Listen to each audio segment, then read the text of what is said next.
Okay. The real thing's starting now.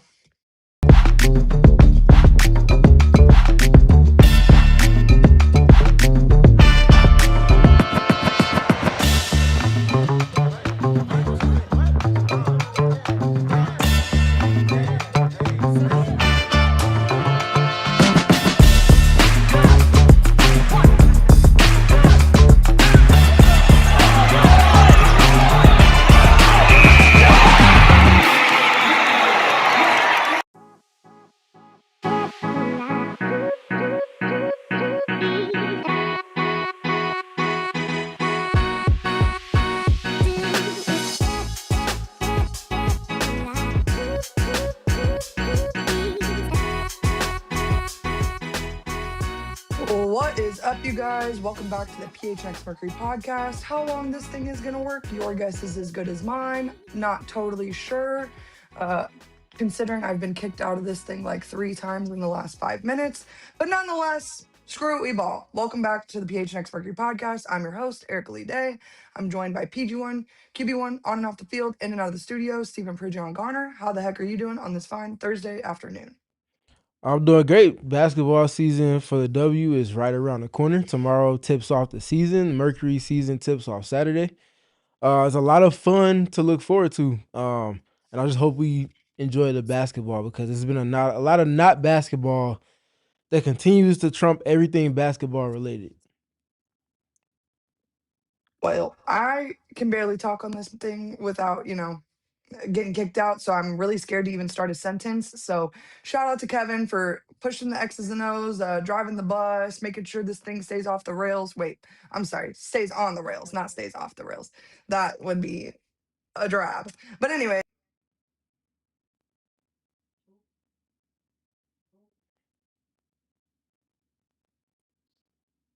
I think you Yeah, it might seems like be Erica's muted. muted.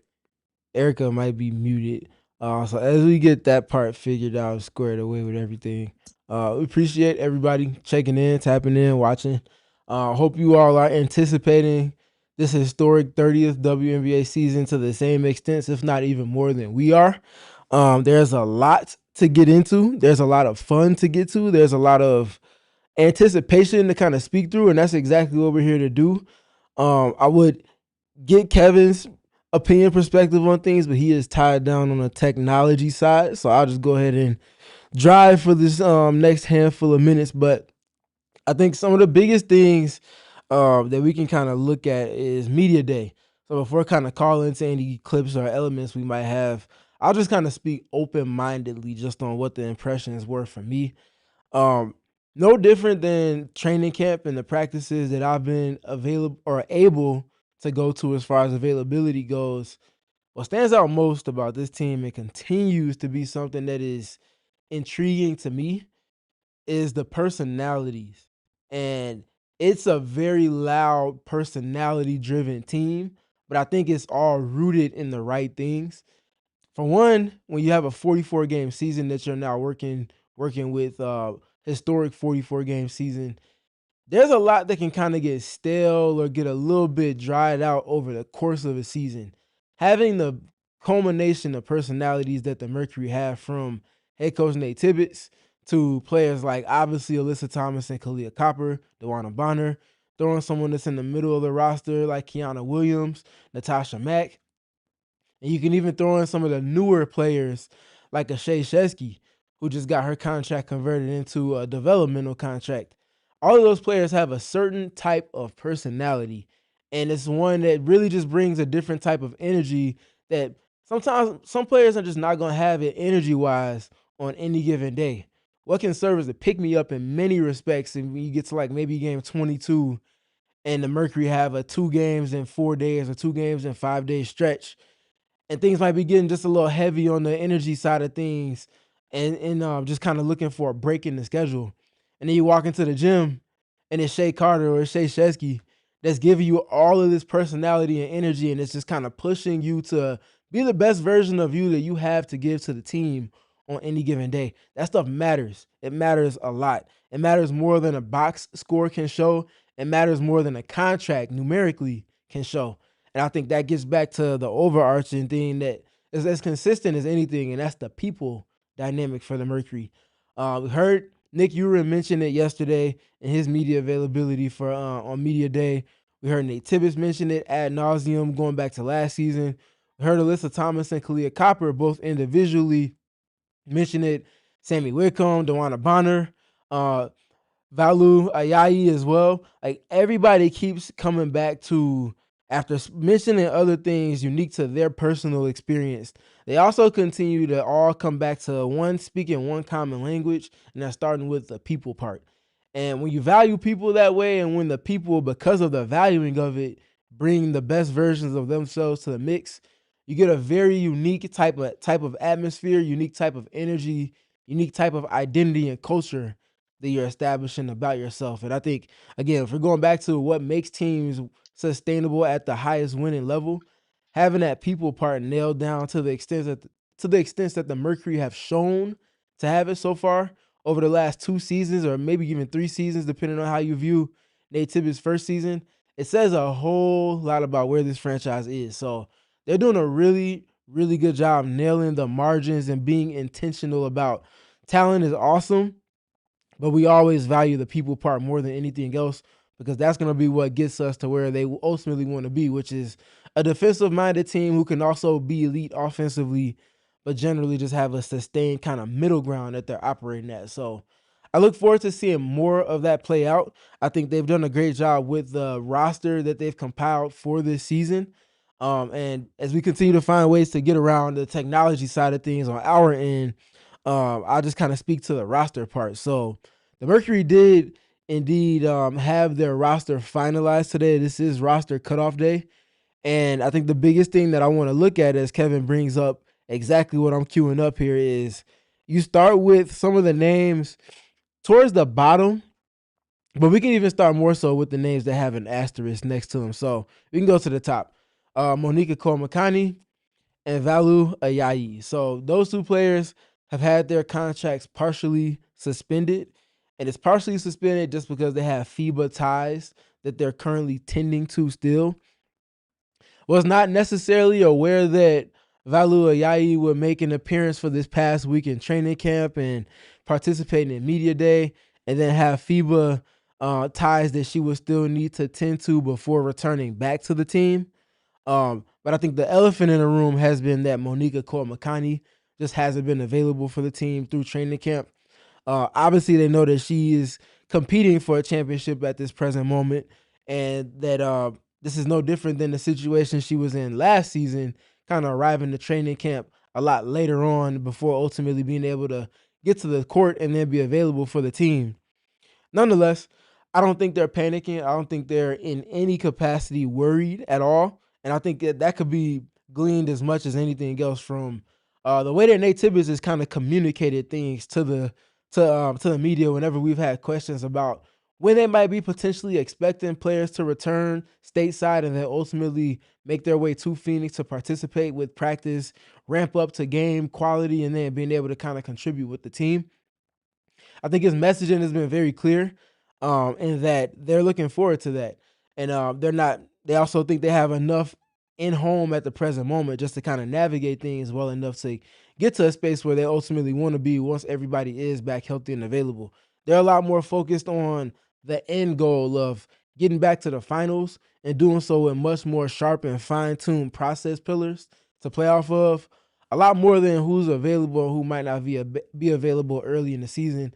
And that's also something that I feel like comes back to the culture, the standard, and also just the trust that comes from when leadership is sturdily and steadily in place.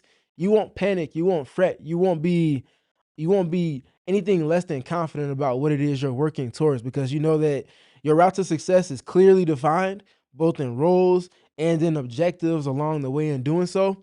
So long as you stay in alignment with those things, your desires are right there for you to take full advantage of and potentially even take a step further than. So I look forward to them ultimately getting the team fully intact. However, the other part that we do want to also speak to is that Sammy Whitcomb will be without her facilities being available for the team for the next handful of weeks as she deals with an injury. That was something that came as a little bit of a surprise. I definitely noticed that she wasn't necessarily participating in practice for a few days. I thought it might just be something that a lot of teams across the league do when they have older players and vets on their roster. They don't necessarily always practice in volume or in frequency as often as other players do, or definitely not in intensity, just because, again, practicing in May versus being available for your team come the end of the season and playoff time is what's going to ultimately be valued. So I didn't think too much of it initially. And then we get the news that took place over the last couple of days. Just kind of detailing that Sammy had just a kind of uncomfortable feeling in the lower leg area, and ultimately they tabbed her as just being out for about 2 to 4 weeks. So they'll be patient with her as she rehabs. Obviously and clearly, is as important as anybody to what it is this team is working to establish early on, and what it is that they're trying to work towards and have set in stone as they get a little bit later on into the season.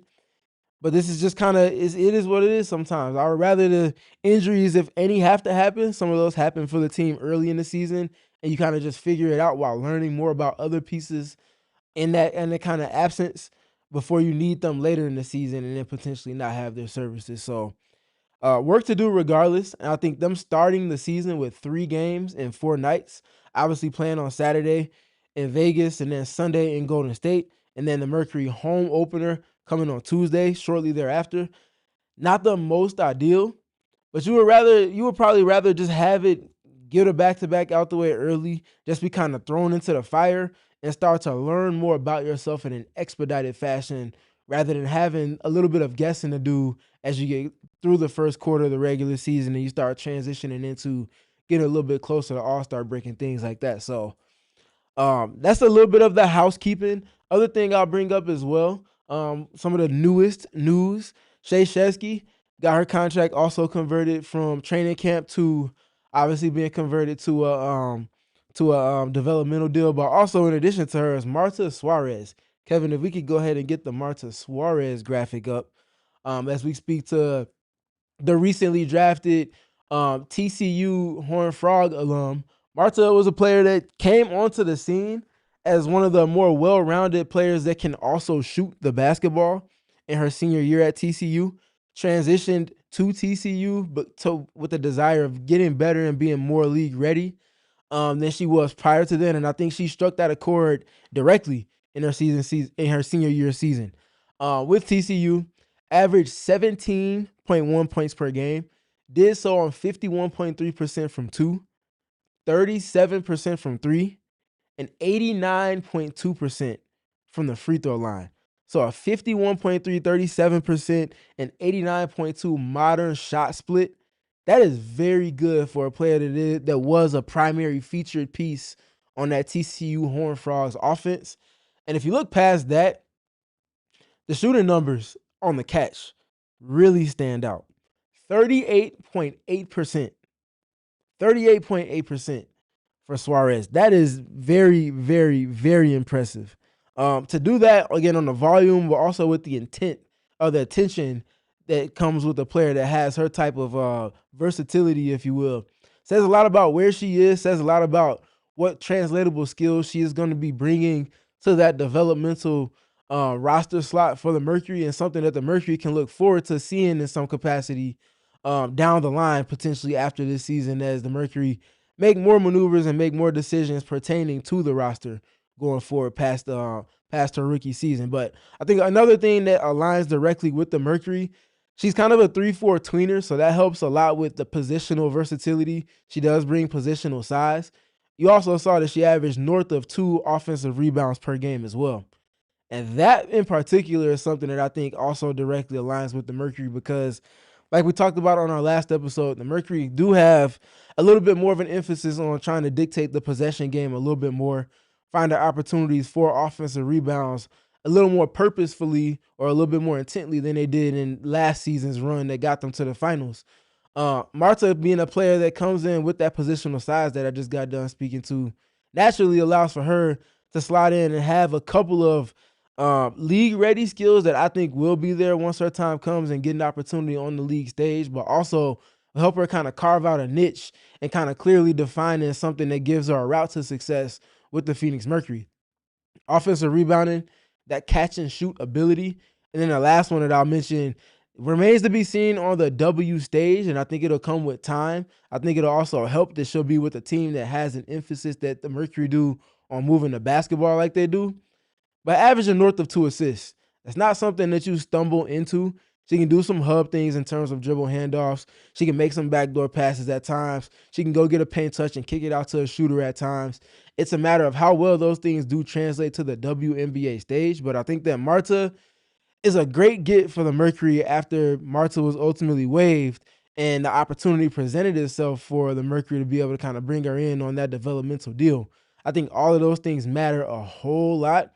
And again, it's just a matter of when for both Suarez and Shesky. But I do think they both come into the league with some league ready skills that naturally the developmental roster slots will allow for them to kind of come along without being rushed in their skill development process while getting that experience around a very, very, very skilled and veteran crop of players, as well as a head coach that's inching closer and closer towards veteran standing with the roster turnover and coaching turnover that we've seen in the W over the last handful of seasons. Um, that is the biggest news on the roster side. I will also mention that Peyton Williams was brought in on a contract, training camp contract, towards the end of training camp early this past week. Um, Obviously made the roster. We'll see what happens with things as we kind of see some maneuvering with the contracts and rosters and how everything is doled out over the next handful of days, if not weeks. As with a few other teams that have some players that are in kind of flux at the present moment. But I think they've been doing a great job with just kind of finding those intentional ways to navigate things. Also want to shout out Shea Carter for making the final roster as well. I think if you've been able to see any clips that we've been able to provide from practice, the personality leaps off the screen, and it is very intentional about how she goes about sharing that. It's not about herself. She also does a great job of making it about her teammates, quickly identifying strengths of her teammates, pouring into them, kind of speaking confidence and life into them. And I think that's something that returned tenfold to her by way of the roster spot that she was able to kind of bring in, but also the work that she puts in. I think she has some qualities that align directly with who the Mercury desire to be as an individual, and those things matching as well as they do with what the team is in desire of being, both in personality and in style of play and identity. She checks off all of those boxes. I think Erika has the technical difficulties cleared up. We are good to go. Kevin's giving a thumbs up. So Erika just got done kind of running down most of the roster in terms of players that had their contracts converted into actually being on the roster officially. Did you have any thoughts on players like Shea Carter, Shea Shesky, Marta Suarez, or Peyton Williams that you wanted to share Frankly, before we I transition? I'm scared to speak. I feel like it's a jinx. Can you hear me okay? We can hear you loud and clear. You all good. Peachy keen. All right. Well, I think that Marta Suarez is about as good of a pick as they could have got for not having a high draft pick. Marta Suarez, if you're unfamiliar, has been cooking in the Pac 12 and then she cooked in the Big 12. She has consistently cooked for the last 5 years in the college scene, and to watch her do what she did with TCU in a situation where there has been lot of roster turnover means she is very plug and playable. And I think that's a good asset to have when you're a part of this team, especially in a developmental spot.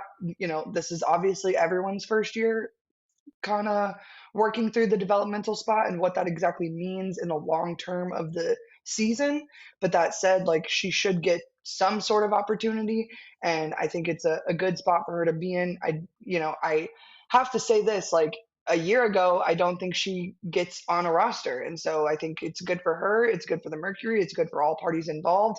And frankly, I'm just glad I could get all of that out before I got kicked out. So yeah. um, how are you guys doing today? So sorry for all of that X and O drama, but nonetheless, before I was rudely cut off by the internet and God knows what other entities were cutting me off, I do. I know that we don't give like exclusive diehard like shout outs like the other full-time shows on this channel, but I did want to give the pretties a quick shout out. I'm not sure if they're watching today. They're going through some family stuff that is really tough. And, to be honest, if I talk about it too much, I will cry. But I just hats to them. I hope they're doing okay, and I hope to see them at the home opener on, I don't even know, the 18th. Is that right? Tuesday. Period. But I hope to see them at the home opener because they're a staple of the Mortgage Matchup Center for Mercury games, and they're a staple of our chat. They're a staple of our diehard Discord community. They're a staple in everything we do. So just wanted to give a huge shout out to the Pretty family, and hope you guys are doing okay. But that being said, I'm excited to talk about some basketball. Sorry it took me so long to get that figured out. And I heard most of what you said. I had to mute the thing while I was trying to get it to work, but um, I assume you talked about what stood out at Media Day, which was a lot of personality. Not quite yet. We look more just specifically at the roster. We got the housekeeping roster stuff squared away. I think the one player that we didn't speak to that I wanted to give you a chance to speak to everybody else before we got to it was Noémie Brochant. So Noémie is a very interesting piece. Can play a little two, can play a little three, can play a little four. Can do a lot of different things on the basketball court. It was interesting. I asked Valua Yai about Noémie on media day, and she spoke to just Noémie being a younger player, someone that doesn't have like a ton of experience per se, but someone that can quickly find ways to impact the game just because of the versatility provided, and said that that was kind of a hand in glove fit for what the Mercury are establishing. Did say she's very eager to see how it looks when Noémie is ultimately with the Mercury and how that niche is carved out through practice and then by way of getting into the lineup and kind of helping build some things out for the team. But I think that just off of my personal eye, seeing what those two players have done over the last couple of years in FIBA, and obviously what the general French national team has done on the Olympic stage over the last two go arounds with that, I don't think there's a miss that you could find on that roster. And I say that with high regard because that is a program that's come along very well, produced multiple W level talents, and not just players that are cool to have around, players that come in and provide impact immediately on arrival. You can look across the league at multiple pieces that have come in and done so. So I'm looking forward and eager to when Noémie does land stateside when she gets to Phoenix and ultimately what that impact looks like. Did you have any thoughts on Noémie just No, before ultimately getting to Phoenix? well, frankly, like one thing that you just said that's going to stick with me throughout this entire like viewing experience is what I'm going to call it, because a lot of these players are new, so it is kind of a viewing experience, if you will.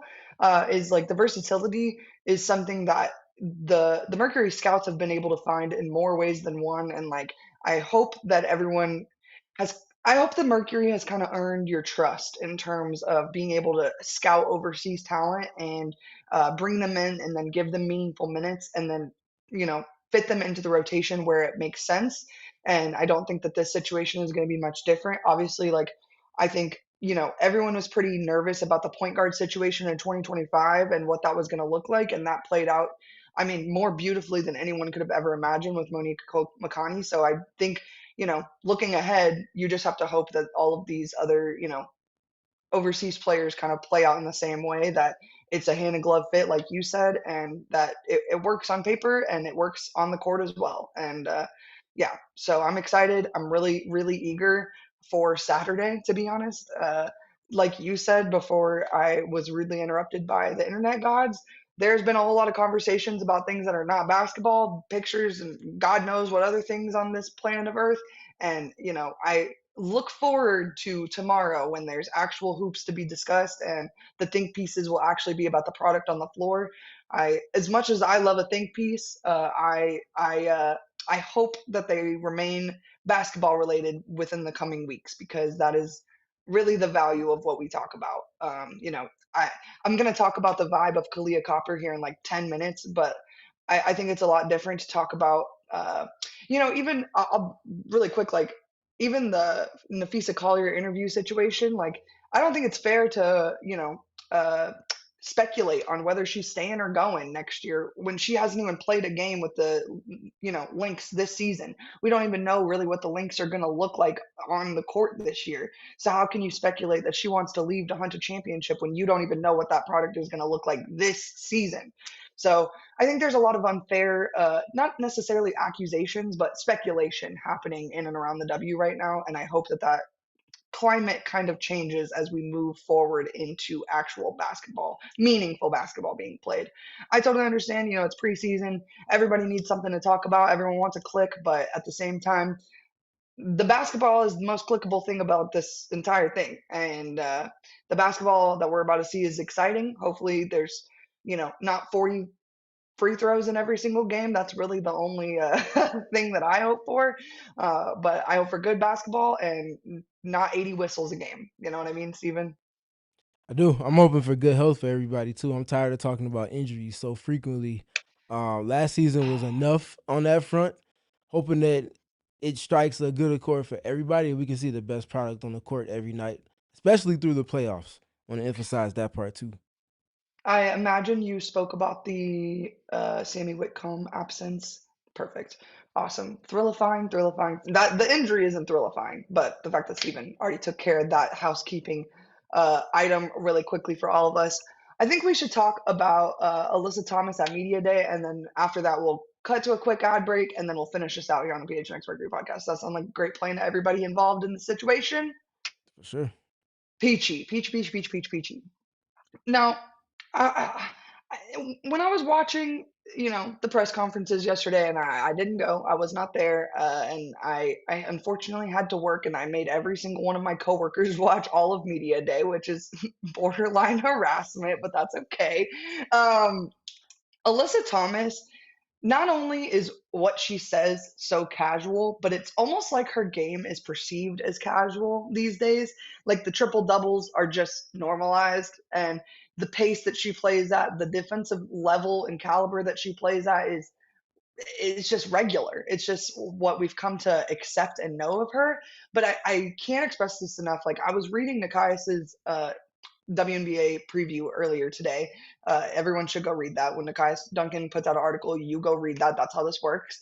But Nikias, he was talking about how Alyssa Thomas has won 68% of the regular season games that she's been a part of for the last 4 years. I don't think that you guys understand how hard it is to win nearly 70% of your games as a professional athlete. Even coming into games where you're playing, you know, lesser teams, and I don't mean that in the way it probably sounds, but you're playing the less you're not playing contenders. You might expect to walk in and win the game, but at the same time, like you're still playing a professional level basketball team, and these team anyone can win on any given night. And so the fact that she's been able to put together the type of numbers that she's put together and win nearly 70% of all of her regular season games is pretty ridiculous, really, to be honest with you. And I truly believe that Alyssa Thomas is the highest floor raiser in the league. And we talked about this all season last year about how you know she makes everyone around her better, but it's in the numbers. You can look at Kahleah Copper's numbers from last year, and sure there was a little drop off, but we're talking in context of everything. Satu Sabali had the best season in her career here with Alyssa Thomas. Monica Makani arguably was top 5 in the Rookie of the Year race, and no one even knew her name coming into the season. And you could argue that is in part due to her role alongside of the likes of Alyssa Thomas. Natasha Mack has gotten better by playing next to someone like Alyssa Thomas. Dewana Bonner will tell you all day long that she is better because she plays with Alyssa Thomas. And I don't want it to be undersold how I don't even feel like good is a good enough word to discuss what she has been able to put together over the last 4 to 5 to even the entirety of her career in the WNBA. It is just incredible, incredible stuff that she's been able to do. Yeah, I mean, AT is just a winner through and through. I don't know if there's a better way to encapsulate who and what Alyssa Thomas represents with just one word. Like there's some other adjectives you could use, but I think they all kind of get back to winning and winning at a sustained level. Multiple finals appearances, multiple top 3, top 4, top 2 MVP finishes, multiple top 2, top 3, top 4 defensive player of the year appearances, like all W defensive team, like any of that stuff you want to talk about. You can't tell the story of the W the last decade without her name being heavily entrenched in all of it. Whether you want to look specifically at offense, specifically at defense, specifically at MVPs or DPOYs, or if you want to look specifically at playmaking, like however you want to slice all of that, you can't have those conversations in earnest if her name is not firmly and thoroughly involved at the peakest of tops of all of those conversations. And I say all of that because there's a when you get to a certain tier of sustained greatness, there's a lazy eye that comes with what it is that you do on a nightly basis. You talked about being one of the best floor raisers and everything that comes with that.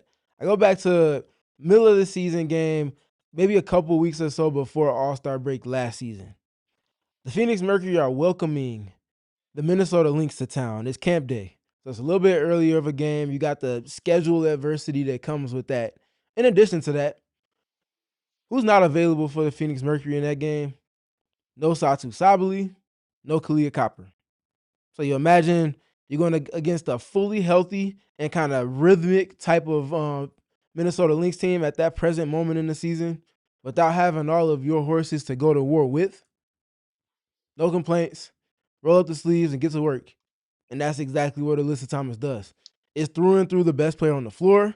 The impact is felt and seen offensively. It's also felt and seen defensively. Knocking down mid-range shots, putting the shoulder into people, getting to the basket, layup and one, let them know you can't guard me. And on the defensive end, also let them know that you also can't score on me. But also, if you're not going to attack me directly, I'm still going to be around with my help because my defense is just that impactful. Mercury ended up storming back. Might have been a double-digit comeback to ultimately win that game. That's probably one of the games that encapsulates who Alyssa Thomas is as much as anything. There ended up being a demand on her to score and shoot the basketball because of the coverages that Minnesota was giving her. And she said, bet, here's a couple middies. Y'all not going to guard this. I'm going to just keep shooting them just like free throws and knocking them down and driving my team to winning this game. There's only but so much you can say about Alyssa without repeating yourself because her greatness is just that sustained. Yeah, she's a winner through and through. I don't think you can count out any team that she is a part of, and that's largely because she's willing to do whatever it takes to win, whether that be being the primary scorer or kind of deferring to someone else, but setting them up to be the best version of themselves. Well, and I'm glad you mentioned the defensive aspect of her game because I feel like I kind of left that out a little bit. But, you know, when you think, uh, let's play a little game here. When you think back to 2024's Phoenix Mercury team, I I do think of defense, but it's probably like third or fourth on the list of things that I think about with that team. When I think of 2025, defense is number one. It is the thing that defined them all season long. And, you know, with all the roster turnover that they had, because let's face it, there was quite a bit, it would have been super easy to fold and say, let's find a new identity. But did the Mercury do that? No. They stood 10 toes down and they're saying that their identity is still very, very, very much the defensive end of the floor. And while everyone has, gallivanted about all the shooters that are surrounding Alyssa Thomas here in Phoenix, the defense is still what the Phoenix Mercury are thinking about. Their whole team identity is rooted in what they do on that end of the court. I know we have a quick clip of AT talking about that mindset that they have. I was hoping we could go ahead and play that real quick, Kevin. Yeah, I mean, I think nothing's really going to change from last season. If anything, I think we're going to continue to be a defensive team, probably even more than last season. We've added a lot of pieces that we can play a lot of different lineups. So I think we're just excited for what we have. That speaks for itself right there. The leader, the kind of bellwether of the team. Speaking to defense, everybody comes into the gym and you ask what are your first impressions of Alyssa Thomas. She cares a lot about defense. That's something that she brings up. Everybody's brought that up about playing with Alyssa Thomas. And then in some capacity, respective to themselves, they also bring along the fact that they know that you can't find your way into the rotation on the team that Alyssa Thomas is a part of if you're not playing defense. That is a player that has an individual standard. That individual standard is valued to the extent that it permeates throughout the rest of the roster. Look at all of the teams she's been a part of. How many of those teams have not been top 5 defensively? How many of those teams have not had a defense that is not just top 5 defensively, but translates to a higher uptick on the playoff stage when it matters most? If you're talking about driving, winning, you have to have an identity to do that. There have to be clear-cut ways to go about doing it. AT-led teams continue to do that, but it also helps with Alyssa that her 1B, or however you want to look at that, her sidekick, whatever you want to look at it, Kahleah Copper, cares a whole lot about winning, period. And anything that comes with sustaining winning, Kahleah is all about it. So if you have to defend what she knows because she's won before and she knows what was demanded on her in that series that they ultimately won, God knows she wouldn't get the finals MVP if she's not defending to the extent of guarding Diana Taurasi and Skylar Diggins on any given possession, if not both of them in one possession, and then having to go and score on them on the other end. Like, it's not just the other side of the ball that gets all of the TikTok highlights and all of the pretty YouTube videos and whatnot. It's the very gritty kind of non-spoken on side of the ball that gets it done. This is a team that is certainly identified that. Nate Tibbetts also in alignment with that, a defensive-minded coach. And you have a team that's playing to all of those qualities. And, really quick before we go to the ad break, I also wanted to point out, like, how excited the team seems that Chrissy Tolliver is the one that's kind of running the show on the defense. I think that honestly ignited me with a new level of excitement to see how the defense changes this season, and to see what she implements throughout the season, what changes she makes in July after the All-Star break. Because to be honest, I frankly think that Alyssa Thomas takes coaching very well. I think Kahleah Copper wants to be coached hard. I think the whole roster wants to be coached. And, Nate Tibbetts talked about that on Media Day, about how great players want to be put in positions to be great. And part of that is coaching. And all of these people on the roster really understand that. And so I think the team's in a really good spot right now.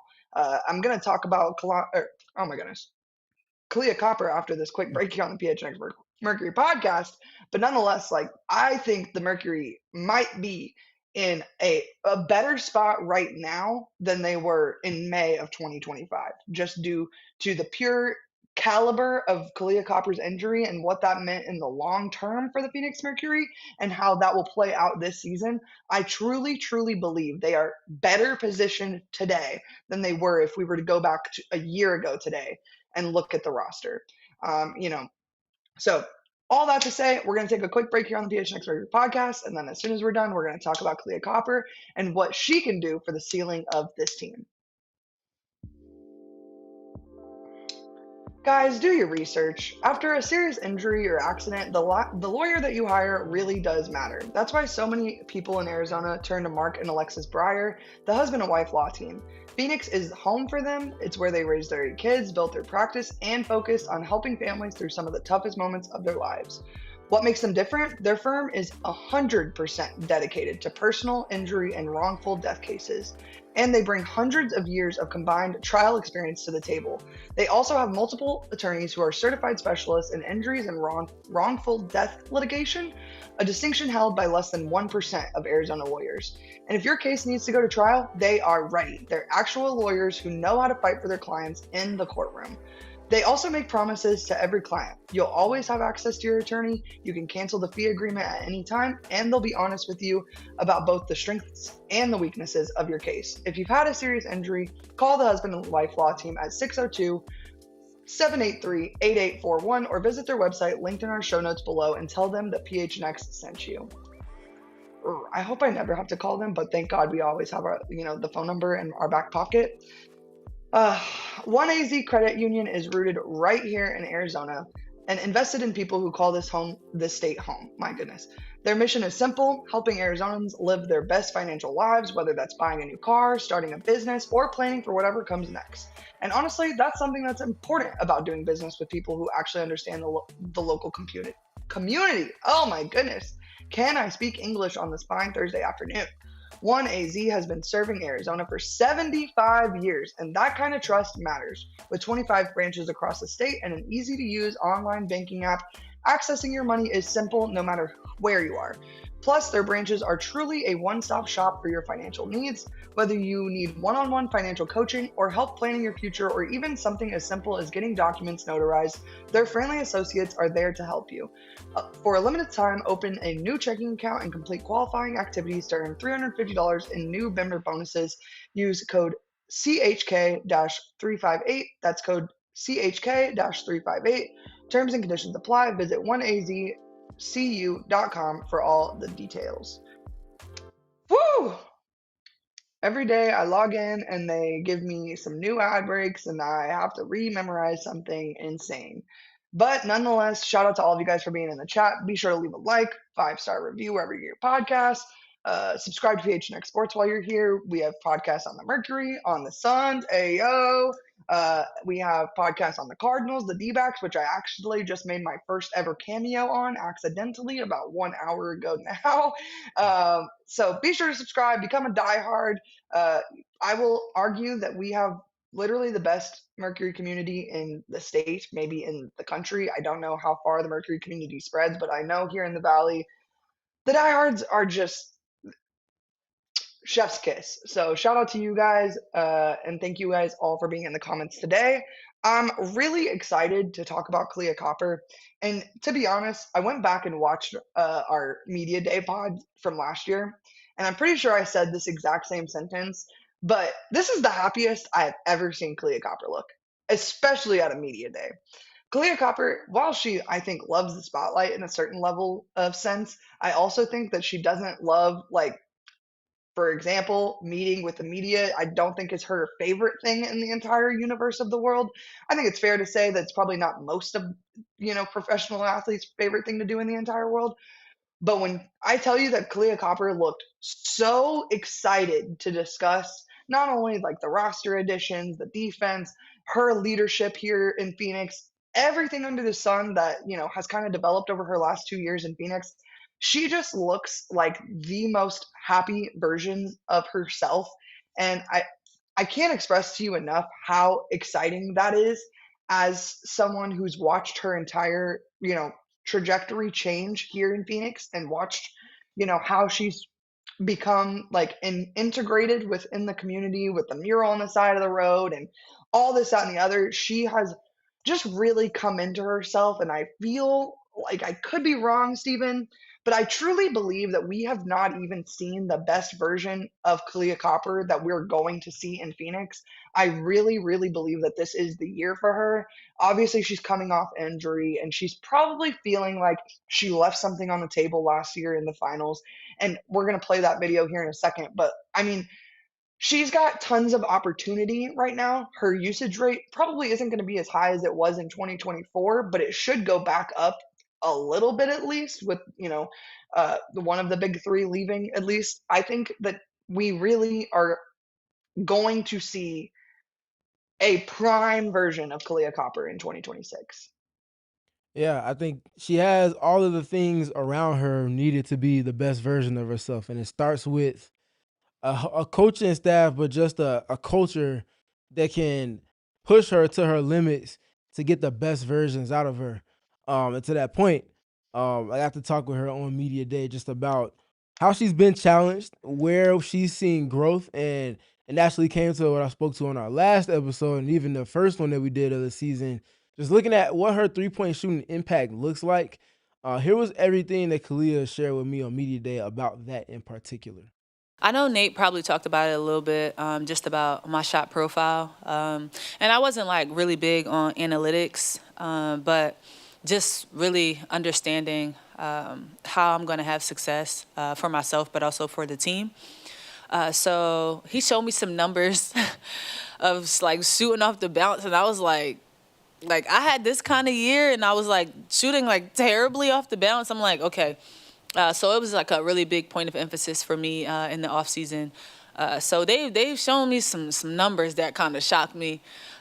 So for me, it was just like attacking that and wanting to be better. So to see to put the work in and then to see the results. You know, sometimes you don't see it. Like I got to see it in the preseason game. I got to see it, like you said, in FIBA. So me seeing it, I'm just continuing to work at it every single day. But I'm just super grateful for our front office and for our analytics team that has just poured into me and just continuing to help me grow my game. Clock So, it, clock it, clock it. I know she said it. so for each season since the 2021 finals, her 3-point shooting has been at a level either in volume and efficiency or at least in the volume side that comes with a certain type of attention that when that shot is falling and you keep the top tier slasher qualities still in the mix for her, all of the abilities to get downhill, all the abilities to cut, finish at the basket, pull up for the midi at times. Like when all of that stuff is happening and you're getting the 3-point shooting on top of that, what do you do with Kahleah? Like genuinely. So to that point, 2022 or her second to last season with the Chicago Sky, only 3.3 3-point attempts, but she shot 35.6% on those. Really good. If your percentage is that good, you might suggest, the numbers suggest you should probably take maybe 1 to 1.5 more on average a game. And that's naturally what she ended up doing the following season. Gets up to 4.5 3-point attempts in her final season with the Chicago Sky. Just a very casual 40.4% on those. It's not something that you stumble into if you're not a person that is capable of shooting, especially off the bounce. And to that point, after the 23 season, her final year with Chicago, she transitions to Phoenix. And that first season, there's a little bit of change. There's a little bit of things in limbo in terms of style of play, the types of touches that she's getting, them trying to figure her out and how to kind of build a system around her while still having Diana Taurasi and Brittany Griner around. So there's a lot of things going on there. Nonetheless, gets up 5.9 3-point attempts, a career high. Still at this present moment, her most 3-point attempts on average for a season. Did shoot 31.4% on those, but I think that is a skill development season if I've ever seen one. You uptick the volume to the highest degree that you've seen to see what that does to a player's shot profile, how a defense maybe shifts to things, and where to then go with the next steps in getting better for a player like Kahleah Copper. Again, not taking away from the slasher qualities, but better balancing them to where if a team does shift to trying to take away the 3-point line from her, even the halfest bit of a percent, now her top tier quality is just further supplemented. Her game just essentially complements itself better. And you get to last season, 5.4 3-point attempts, 37.7% on those. That's the type of return on investment of the numbers that she just got done speaking to, starting to balance themselves out. She's never been a bad catch and shoot 3-point shooter, especially since the 2021 season when the Chicago Sky won the finals and she got the MVP in the finals. But since then, it's the adding to that. And that's that ability to kind of work off of dribble handoffs or work out a pick and roll. Team tries to take away her getting downhill. She counters with the pull-up three. If that shot's falling and you're getting everything else that she's doing in transition and then just getting downhill, that's going to be the best version of her. And that's going to be the best version of the Phoenix Mercury. Well, and frankly, to Tanika and the chat's point, like if she ends up on an all NBA, all WNBA team, oh my goodness. I mean, I hate to act like this is an auto bid, but that kind of means that there's at least two Phoenix Mercuries on the WNBA all WNBA team. Mm-hmm. And I think that there's so much value in these caliber of players being able to play off of each other as well as they are going to be. And like to your point, I don't know that Alyssa Thomas would have helped Kahleah Copper as much in 2023 or 2022, but she has improved all of the skill sets that you just finished talking about, and it's put her in a better position to be better alongside Alyssa Thomas. So I think that this duo, I keep hearing like in all of these season, previews about how are the Mercury going to replace Satu Sabli's production. I don't think it's going to be as hard as people seem to think it's going to be. And obviously the missing of Sammy Whitcomb is going to be loud. There's no ifs, ands, or buts about it. Sammy's a huge part of what the Phoenix Mercury are trying to do.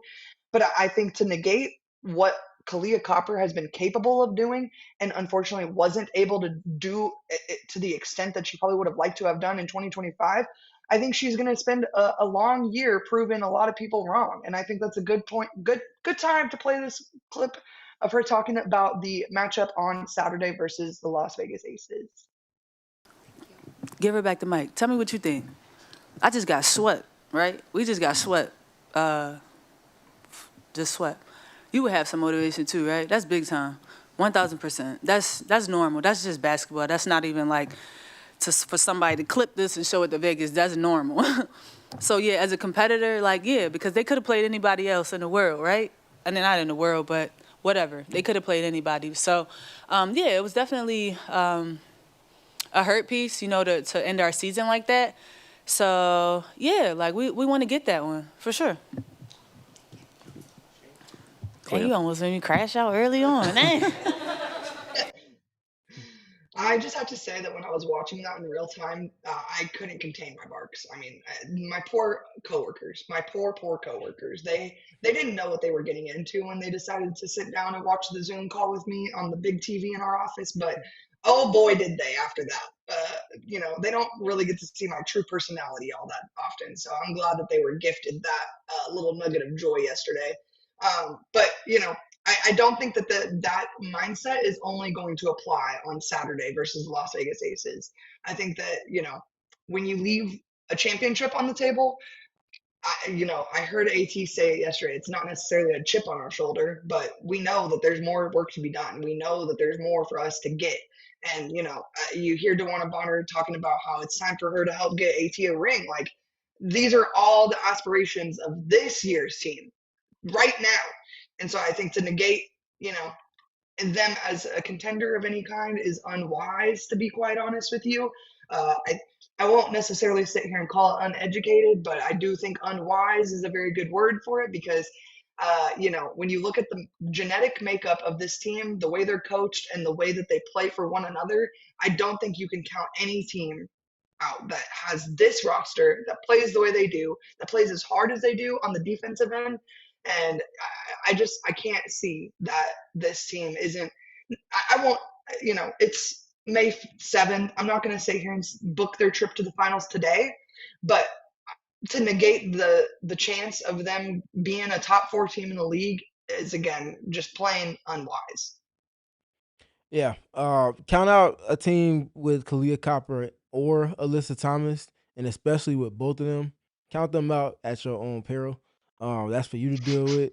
I'm not gonna count them out. I'm not gonna be picking against them crazily either. On top of that, but everybody likes their own different sports. I'll just say with Kahleah, like I think you brought up a good point about just kind of where she was earlier in her career. I think the one consistent thing, which is again speaking to why this front office has seen the return on investment on roster each of the last 2 seasons to the extent that they have, identifying pieces that work well with one another, bringing them in, and then getting to work with the right type of approach to it.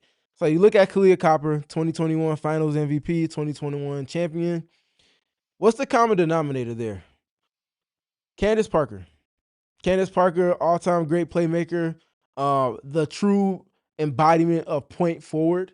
And the only other name that comes to mind if you're talking about point forward to the absolute elitist of all-time greats and with that particular archetype is her teammate, Alyssa Thomas.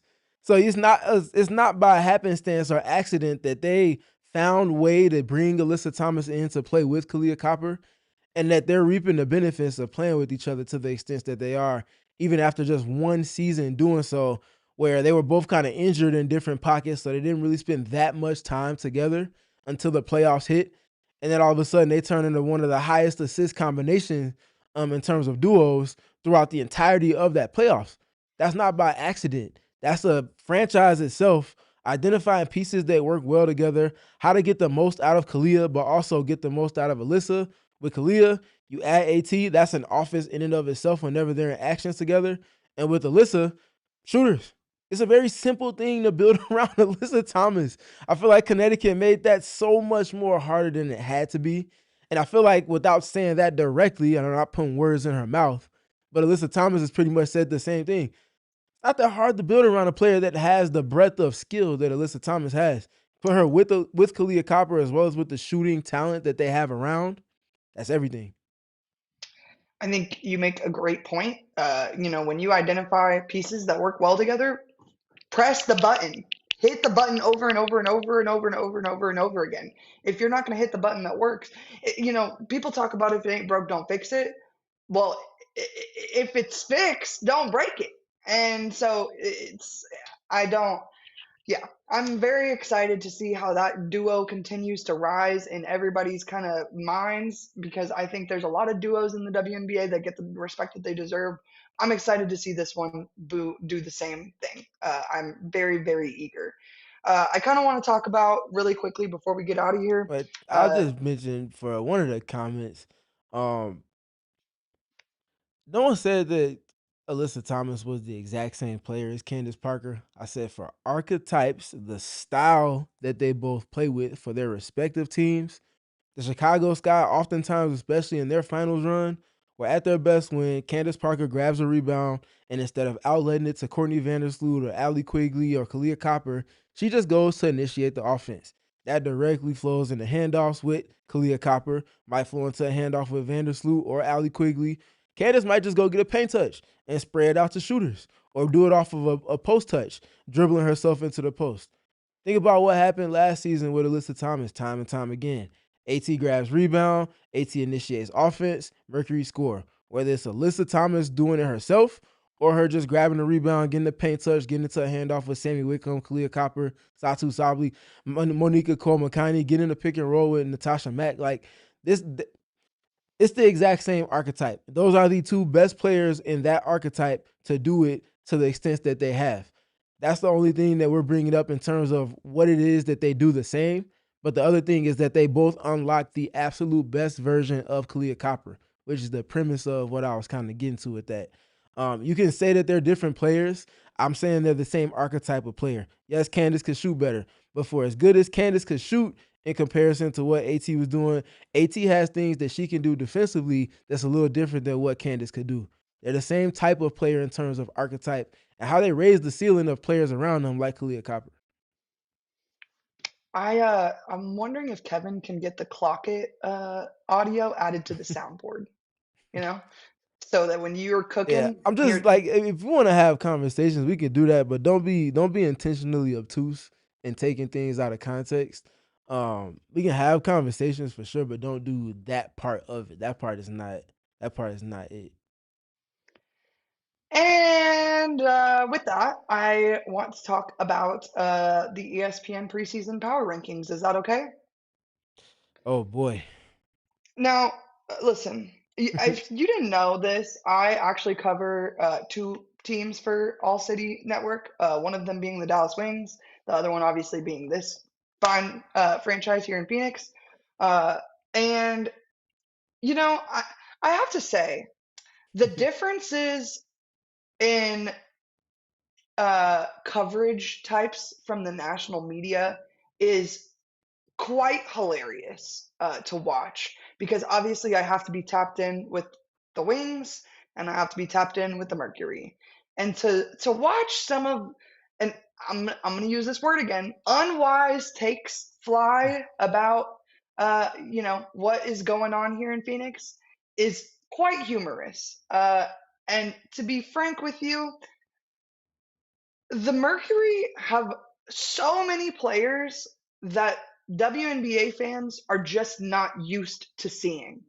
And that is okay. And I honestly think that we probably had a pretty similar conversation on the show in the preseason last year, where a lot of incoming players W fans were just frankly unfamiliar. Hell, I'll admit, a lot of them I'm more unfamiliar with than I'm even used to covering. So I understand the takes that are being had, but I think the level of unwillingness to connect dots and use logic to apply to what is going on with the Mercury is just a little bit unwise. I think you made a great point about what Connecticut was unwilling and unable to do around Alyssa Thomas for a long time. Nick Urin and the Phoenix Mercury identified what was going to help Alyssa Thomas before she even came to Phoenix. Way before she even came to Phoenix. And they've been scouting for players that will fit alongside her and Kahleah Copper. That's their recipe. If you want to open the recipe book to page Phoenix Mercury, that's what you're going to see. Shooters to fit around these two players to accentuate what they're able to do on the court. It's why Sammy Whitcomb was brought to Phoenix in the first place, to be the high level scorer that she proved to be, still at her ripe age of 37 last year against the Minnesota Lynx. So, with all that being said, seventh from the four-letter network not named PHNX did make me feel a little slighted in a lot of ways. I know Nate Tibbetts, we have some sound from him talking about exactly this, but I just think that, and listen, I'm going to say this: preseason rankings are just ridiculous. To be quite honest with you, they're just a lot of people, especially in a context like this. You know, you have a group of people trying to complete a ranking system together. That is not easy. That said, I think to look at a team who just was in a finals, and I'm going to say this: they didn't luck into the finals. They didn't just get there by happenstance. They got there by being the team that they were all season long, even with the injuries. So I think, to be quite honest with you, seventh is a little disrespectful. I hope that the Mercury do the same thing they've been doing for the last year and a half and just use it as motivation. But frankly, seventh is diabolical. Yeah, seventh is crazy. However you want to splice it, however many people want to say they don't know about the pieces that they brought in, or like all of the ambiguity part. Okay, cool. The one thing, the three things that we know, Nate Tibbetts has carved his way into being an elite coach over the last 3 seasons. Alyssa Thomas has a standard as a player that's always met in some capacity. Kahleah Copper has a standard as a player that's always met with her teams in some capacity. Put all those 3 things together, I just don't see a team that should be entering after making the finals against the odds that everybody put against them. You can't put that team in 7th. I'm usually open-minded when it comes to rankings and all of that stuff, but 7th is outlandish for me. If you said, okay, I'm not sure how the Phoenix Mercury are going to replace the production and the size that Satu Sabally provided them last season, okay, I can hear that a little bit. But if you're going to say drop them from having finished the season as a top 2 team all the way down to 7th, when they just brought back 6 of the main rotation pieces that they had, and every one of those pieces is coming back either outright better as an individual, or they have significantly better continuity than they did at this time last season.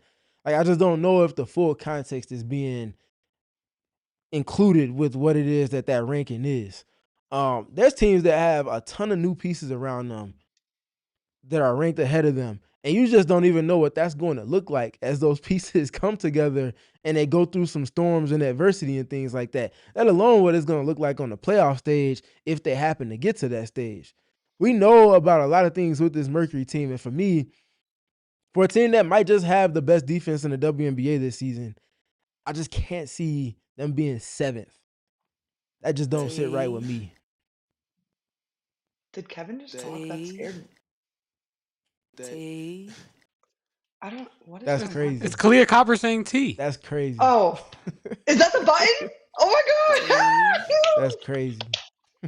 See, this is why we let Kevin produce our podcast. This is why clock it.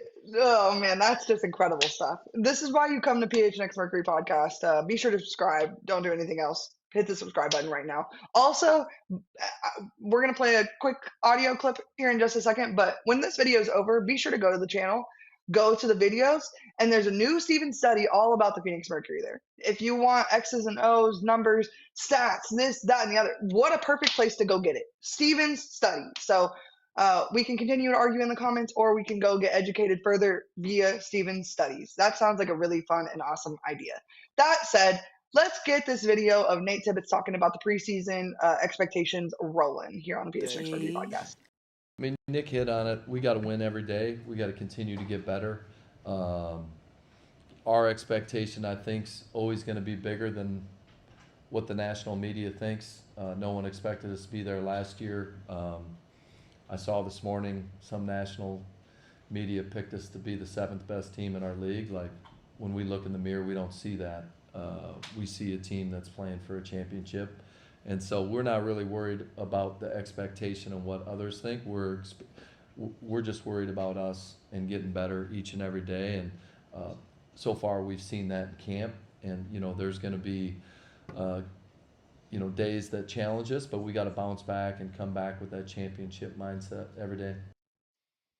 I mean, that's simply what it comes down to. Talk about injury adversity that they're starting the season up against. We talked about Sammy Whitcomb being out.